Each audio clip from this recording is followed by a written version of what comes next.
Hello বন্ধুরা, good morning. আজকে চলে এসেছি নতুন একটা ভিডিও নিয়ে। আজকের ভিডিওর শুরুটা কিন্তু একটু খারাপই বলতে পারো, কিন্তু শেষটা কিন্তু ভিডিওর আজকে খুব ভালো হবে। আমার বাইকে একটা অ্যাক্সিডেন্ট হয়েছে, এই দেখো ক্লাচ লিভারটা, এটা এতটা বেন্ড হয়ে গেছে যেটা এখন ইউজ করার খুব একটু চাপ হয়ে যাচ্ছে।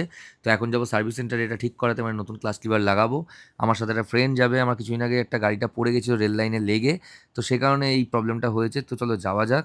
সকাল সকাল উঠে বেরিয়ে পড়েছি সার্ভিস সেন্টার যাওয়ার জন্য। তারপরে আজকে একটা আমাদের খুব বড় কাজ আছে, সেই কাজটা তোমাদের সব কিছু বলবো ডিটেলসে, দেখতে থাকো। গাড়িটা এখানে জমা দিয়ে দিলাম, তারপরে জব শিটে সাইন করে নিলাম, তারপরে গাড়িটা এখানে রেখে চলে গেলাম বন্ধুর বাইকে করে বাড়ির দিকে। তারপরে একটু বাদে আবার আসবো এই বন্ধুর গাড়ি করেই, তারপরে আবার এখান থেকে গাড়িটা নিয়ে চলে যাবো। দিয়ে দেখো একজনকে, দাদু এখানে করছে আমনি গাড়ি, ও দেখো কি করছো বাপ, এই যে গুছিয়ে পড়েছি এখানে দিকে। দেখো স্নান করবে বলে যত আনন্দ পায় ও পায়, স্নান করবে দেখো, এবার স্নান করবে। বুঝু না বুঝু না বুঝু না।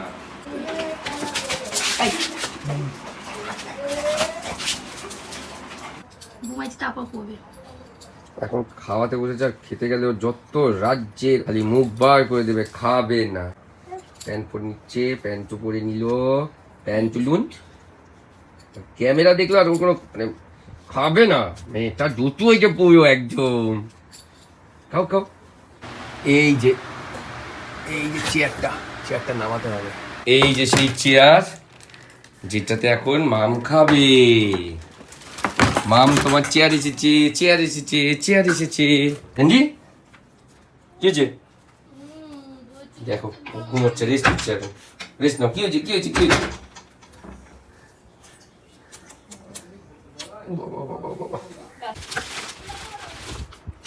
ব্যাস, এই যে চেয়ার রেডি মামের। এটা মোছা আছে, যখন ট্রাই করা হচ্ছিল একবার বসিয়ে, তাও দেখো ওদিকে একজনকে, ও উল্টে গেছে, পাঁচু উল্টে শুয়ে আছে। কাগজ খুব পছন্দ করে জানো, দেখো না। এই যে কি করছো মামা? ওইটা নিয়েই উঠবে, দেখো ছাড়বে না ওটা কারো। এই যে আমি ধরেছি দেখো, পড়াশোনা করবে, পড়াশোনা করবে। অন্য বাসনে পেন ধরেছে না, দেখো এখানে বুঝে গেছে মা এবার। ভালো হয়েছে, বাচ্চাটা ঠিক হয়েছে, দুষ্টু বাচ্চা হয়েছে, দুষ্টু বাচ্চা খুব হয়েছে। দুষ্টু হয়েছে বাবা, তোমরা তো জানো না কেউ কি দুষ্টুমি যে করে। দেখতে হবে না কার মেয়ে।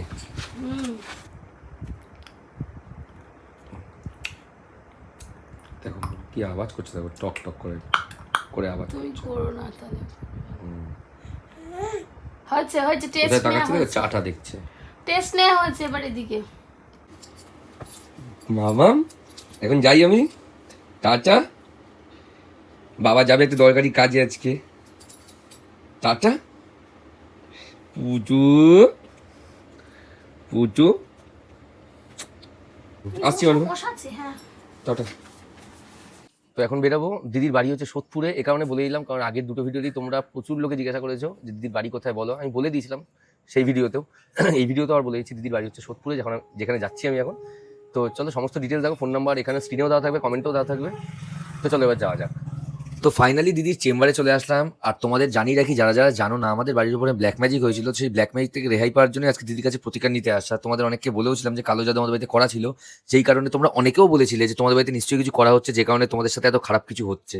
তো আজকে সেই প্রতিকার নিতে যাচ্ছি কালো জাদুর জন্য দিদির কাছে। দিদির চেম্বারে চলে এসেছি, দিদির বাড়ি কিন্তু এটা না, দিদির চেম্বার এটা।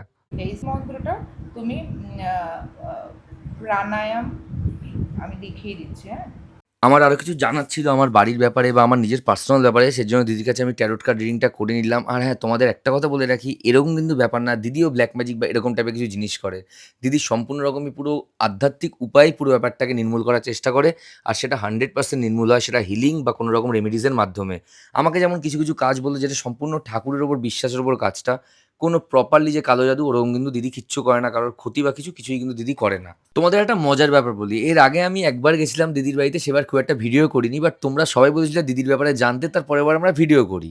তো ভিডিও করার পর তোমরা যখন দিদিকে কল করেছিলে, আমার কমেন্ট বক্সে এত কমেন্ট এসছে, দিদির কাছে গেছিলাম, আমি এখান থেকে লাভ পেয়েছি, দিদি প্রচণ্ড ভালো, দিদি খুব সুন্দরভাবে আমার কাজ করেছেন।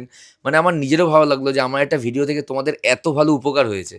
তো ওর জন্য আমি এইটারও ভিডিও করলাম। এমনি সাধারণত ডেইলি ব্লগ তো আমি করি। তার মধ্যে যদি আমার কোনো ভিডিও থেকে কারো উপকার হয় সেটা ভালোই লাগে। তো যাই হোক দিদিকে কিন্তু আমি আরো অনেক কিছু জিজ্ঞাসা করলাম। তোমরা নিজেরাই শুনে নাও কি জিজ্ঞাসা করেছি।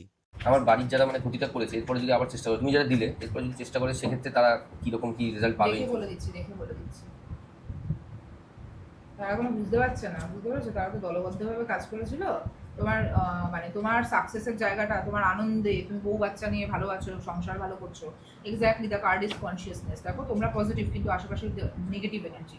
তো এইটা আলটিমেটলি কিছু করবে না, এটা তোমার খুব নিজেদের লোকই কাজকর্ম করেছিল নেগেটিভ, যে তোমাকে কাজ আটকানোর জন্য, পোস্টপোন করার জন্য। আর একটা কথা, যদি তোমাদের কেউ ক্ষতিও করতে চায় দিদি সেটা তোমাদের বলে দেবে যে কে করতে চাইছে, কিন্তু নাম বলবে না বা কারা হতে পারে একটা আইডিয়া তোমায় দিয়ে দেবে, সেখান থেকে তুমি বুঝে যাবে। তোমাকে মোটামুটি হিন্টস দিদি দিয়ে দেবে। তো যাই হোক আমি কিন্তু এই ব্যাপারে জেনে গেছি যে কে করতে চেয়েছে না করতে চেয়েছে, মানে দিদি যা হিন্টস দিয়েছে বুঝেছি। তোমাদের অনেকের লাইফে এই প্রবলেমে কিন্তু তোমরা ভুক্তভোগী, অনেকে সেটা আমাকে কমেন্টে জানিয়েছো। তো এছাড়া আরো অনেক প্রবলেম থাকে, শরীর খারাপ থাকে বা আরো যা যা প্রবলেম থাকে, সেই প্রবলেমের সলিউশনের জন্য তোমরা কিন্তু একবার দিদির সাথে যোগাযোগ করতে পারো। এখানে দিদির নাম্বার দিলাম, তোমরা চাইলে যোগাযোগ করতে পারো দিদির সাথে। আর হ্যাঁ, অন্ধবিশ্বাস কুসংস্কার কিন্তু আমি ছড়াচ্ছি না, এটা যার যার বিশ্বাসের ওপরে। এখানে আমি নাম্বার দিয়ে দিলাম দিদির, তোমরা চাইলে কন্ট্যাক্ট করতে পারো। হ্যাঁ, অনেকে কিন্তু উপকার পেয়েছে। একজন এরকম বলেনি যে মৌসুমীদির কাছে গেছিল কিন্তু কাজ হয়নি, সে উপকার পায়নি। আবার বারবার করে বললাম উনি কিন্তু কারোর ক্ষতি করে না, কারোর যদি ক্ষতি করার মেন্টালিটি নিয়ে ওনার কাছে যাও সেটা কিন্তু প্রচন্ড খারাপ হবে আর সেটা ব্যাকফায়ার করবে তোমাদের দিকেই। আমি বারবার করে বললাম ভগবান বিশ্বাস করো, ভগবানের কাছে চাইবেও সেটা যেটাতে নিজের ভালো হয়, অন্যের ক্ষতি কখনো চাইবে না তোমরা, তাহলে কিন্তু তোমাদের দিকে সেই ক্ষতি ঘুরে ফিরে আসবেই। উষ্ণিস। ভাই গেছিল আমার সাথে, ভাই দিদির সাথে কনসালটেশন নিল, মানে ট্যারোট কার্ড রিডিং করালো। ভাইয়ের কেরিয়ার, মানে কেরিয়ারটা এখন কিছু নেই, সবে পড়ছে। তাও পড়াশোনার মন বা কেন কি ব্যাপার হচ্ছে না, পড়াশোনা যেভাবে চাইছে হচ্ছে না, একদমই পড়ে না, সারাক্ষণ ফাঁকি দেয়, তোমরা জানো, তোমাদের আগেও বলি। যাই হোক ও কিন্তু চাইলে ভালো মতো পড়াশোনা করতে পারে। ওর কিন্তু এরকমই না যে একদম ব্রেন শার্প না, অনেক কিছু নলেজ ওর মধ্যে রয়েছে, বাট কোথায় হয়তো গিয়ে ফাঁকিটা বেশি দেয়, এই বয়সে যা হয় আর কি। যাই হোক দিদির সাথে কনসালটেশন নিয়ে এবার আমার বেরিয়ে পড়বো একটু বাদেই। যাই হোক তারপরে আর ভিডিও করিনি, সোজা বাড়ি চলে আসলাম। আর তোমাদের একটা কথা বলে দিই, এই ভিডিওটা কিন্তু কিছুদিন আগের, মানে আমাদের প্রতিকার না হয়ে গেছে, এরপরেই কিন্তু আস্তে আস্তে একের পর এক আমাদের বাড়ির যে প্রবলেম সবই মিটতে থাকলো। আর এটাই বলবো বন্ধুরা, সবার ভালো চেয়েও, কখনো কারোর ক্ষতি চেয়েও না। ঈশ্বর তোমাদের মঙ্গল করুক, সবাই খুব ভালো থেকো, সুস্থ থেকো। আজকের জন্য ব্লগটা আমরা এখানে শেষ করে দিচ্ছি। তোমাদের লাইফে যদি এরকম ব্ল্যাক ম্যাজিক বা কালো জাদুর যদি কোনো অভিজ্ঞতা থাকে তাহলে কিন্তু শেয়ার করতে ভুলো না। তো চলো বন্ধুরা, সবাই খুব ভালো থেকো, সুস্থ থেকো। আর ভিডিওটা ভালো লাগলে লাইক করো, কমেন্ট করো। আর হ্যাঁ, যদি ইউটিউবে দেখে থাকো সাবস্ক্রাইব করো, ফেসবুকে দেখে থাকলে ফলো করো যদি ভালো লাগে। তো চলো টাটা।